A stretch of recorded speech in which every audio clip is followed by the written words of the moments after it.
Isishayelwe ihlombe inkulumo kaNgizwe umlando uvuka mchunu lapho kade phawula khona ngehloko ihamba phambili engahlalisile kahle neze abahlali baseNingizimu Afrika. Esingabala khona udaba lamasosha abhubhele eDRC kade ejutshwe ukuthi laphana ayokhanda ukuthula.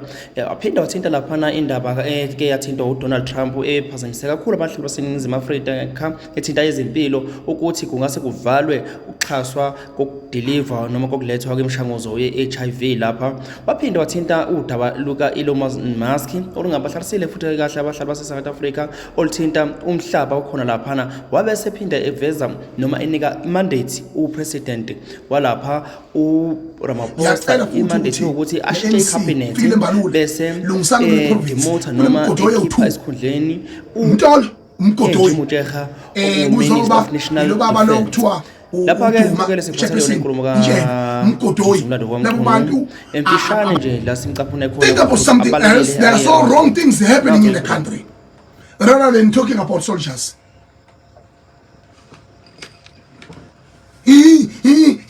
For what? For what? We may as well not have soldiers in this country. Avela isikhathi amakholo ake avela ayokhuqa umngceleli yonke indawo athandaza kunto engifuna ukuyibona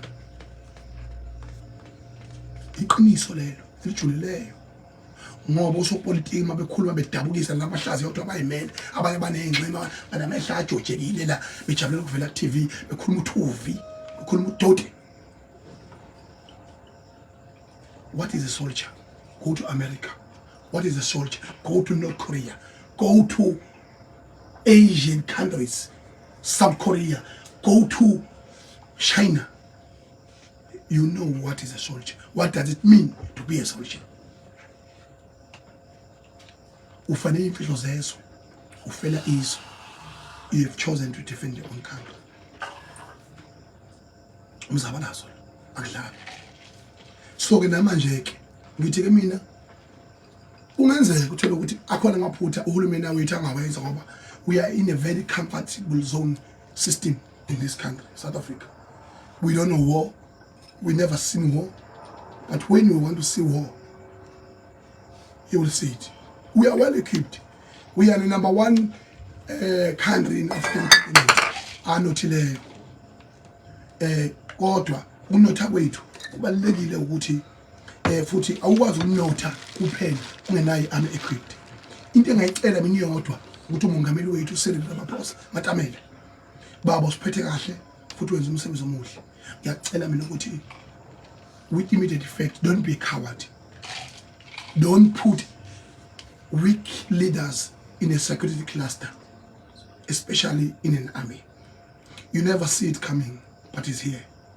Siyacela usishintshele lo mama ukuthoma lapha parliament to AJ Moseka akaphume ampeshe awuhlala ekhaya. Cela wenze i-reshuffling with immediate effect so you can put young blood, someone you trust, someone the country can trust, someone can be relied on. No, the old lady supposed to be staying at home, warming his own legs, getting the foot massage. Instead of all that, you are deploying such person in the military army. You are undermining all of us. You are undermining our country. You are undermining yourself. You are undermining the whole African continent at large. So that's why we have been regarded as the weakest link.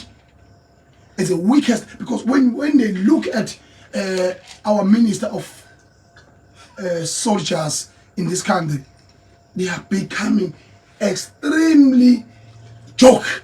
We are extremely joke. We are the joke of the world. Can you make us not the joke of the world? Change this old Makoko, please. Doesn't matter who you put there. Amongst anyone that is within your organization and outside your organization, she's the only person that we can trust to defend our nation. No, never. Never. And never again. So say. Donald Trump have been misled by Elon Musk. Elon Musk, imali lona eyakho, mbombo wenja. You are the devil. You can never, Elon Musk, say that our country, you are speaking to me as a president of the Bengal nation. I even have a son in America. One day that son will challenge you in that country. He is smart like myself. Kubega when I call Popeye, smart, carry on, make Popeyes and robots all over the world. Don't talk about land. Don't talk about land. Or create the lift to the planet Mars, lift to the Mercury everywhere, but never talk about land. Because you are misleading that Mambara called Donald Trump. Elon Musk, you have a potential to be the first African American to become the president from South Africa. But you are killing that with your nonsense attitude. How can you go there and badmouth us, badmouth your own country? You are so stupid with your Twitter account, with your Twitter money, with your corruption. You are bullshit. I'm telling you right now. I'm coming soon to America. I will face you and tell you straight in the head. Yeah? Yeah, I'll talk to my friend there. Trevor Noah. Yeah, we'll meet you. You will think I'm coming to smile for you. I'm not going to smile for you. I'm going to tell you all the bullshit. Elon Musk. Donald Trump usomahla impela kodwa Trumpile. How can you badmouth our own country? You are putting a poison, planting of seed. That is very wrong. Khuluma ngezizwe ngamabomu because izwe inja. Kodwa boy, Elon Musk, dog. Fuck off. How? Uyahlanya wena. Hlanya ngempela futhi. Siyabonga kakhulu ke kakhulu uDonald Trump noma ngavala amaphilisi lawa kuthiwa yini ama-ARVs. South Africa is rich enough. We have BRICS, we have China. Thank you very much ukuthi upresident wethu Ramaphosa abe namasende for a very long time. Lokho ngabazi yobanwaya. So aveze obala akasanwaye ke manje. So aveze obala unamasende manje.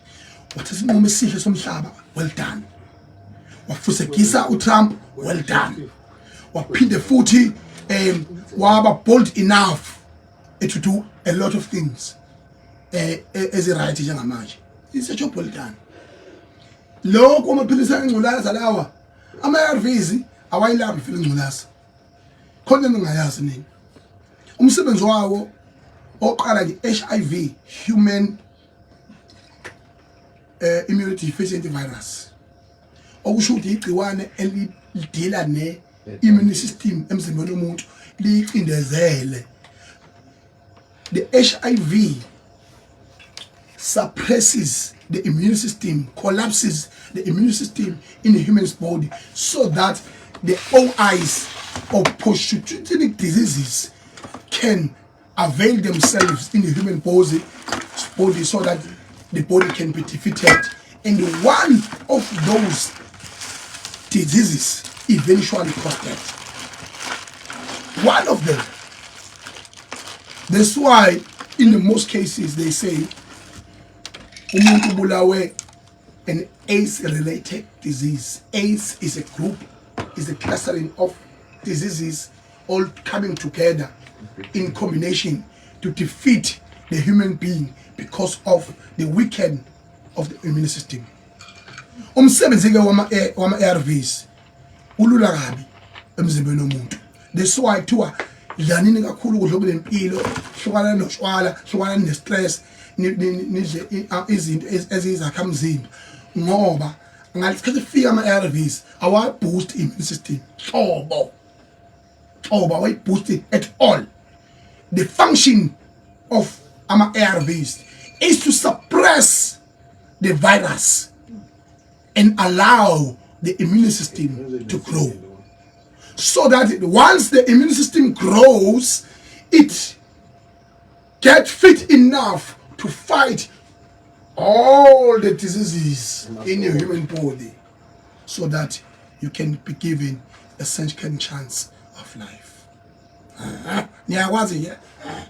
Idom alazi. ngiyahlanya mina ngezinja nini imgodoyi.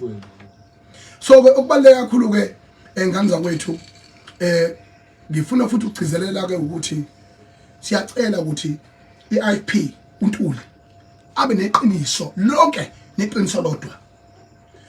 Ngiyazi usathukile ukuthi uNdunankulu kaZulu. uNdunankulu kaZulu ngokwe collusion governments ehlanganisa iDA iphinde ihlanganise iANC iphinde ihlanganise iIP. Into engizoyicela iyodwa semphetha ngane zakwethu. Ngizocela nje into eyodwa ethi Ntuli iba namasele iba indoda. Ngicela kwenziwe isilo sokuthi sibangule iva ebelihlaba uZulu eluthula sizobuthelezi limkhiphe umfakofe from isihlalo sobuNdunankulu. Nawe Thamsanqa Ntuli uyigciwane ubonda isystem ka government esebenzisa amandla akwakhokta ngoba azi ukuthi kunengxenye yamakhosi lapho. Lokho kwenza ukuthi ke ugcine konakala ke izinto ezokuthi angayicollapse nesystem. Uyigciwane manje elibolileyo. Ngiyacela ukuthi uThula Sizwe akhishwe njengongqongqoshe njengo-MEC wakwakhokta. He does not deserve to be there. He does not deserve the position. Ngifuna ukumbona sibambe iqueue naye siyokhokha kwa Shoprite. Yabo.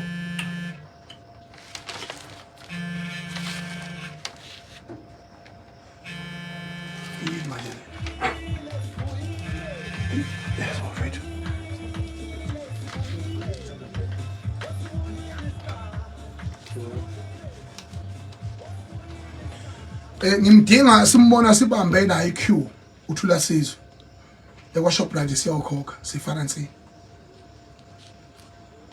Please, whoever deserves the position ongasebenzisa amaqhinga ukubulala uZulu wethu nokubulala izwe lethu asikuvuma lokho ngoba kuthiwa Thula uzofa, Thula uyingozi. Uyingozi yokwenzani? Ingozi yokwenzani? Ingozi yokwenzani? Noma ngithengela abantu Thula Sizwe yena uyophila ngona phakathi ungaphili ngoba la phakathi khohlwa akaphili ngona phakathi ogcine efile. Inkingi futhi osala naye angibulale manje inkingi uzosala naye okanye ababuke nje umuntu obulela umuntu ukuthi ubani oba nenkingi yilo ofile noma yilo osele ubani nenkingi ubani ugcine nenkingi. Wes ubulala umuntu okhuluma uqotho nokuphila ngoba sikwazi ukumala phambi komhlaba aqhuma amanga sisakhe isizwe ngamanga kusoze kwenzeka lokho. Ngiyacela futhi ukuthi neNC fikile Mbalula lungisana kule province ule mgodoyi u2 umntolo umgodoyi kuzoba yilo baba lo kuthiwa uDuma uChephesini inshebe umgodoyi labo bantu abayilutho bawubulele uNC in the province of KwaZulu-Natal. They deserve to hang themselves in peace so that ANC can rise again. Bagcina bemenzisa wonke umkhumbi lo we top 5 nalabo abanye bayiphethe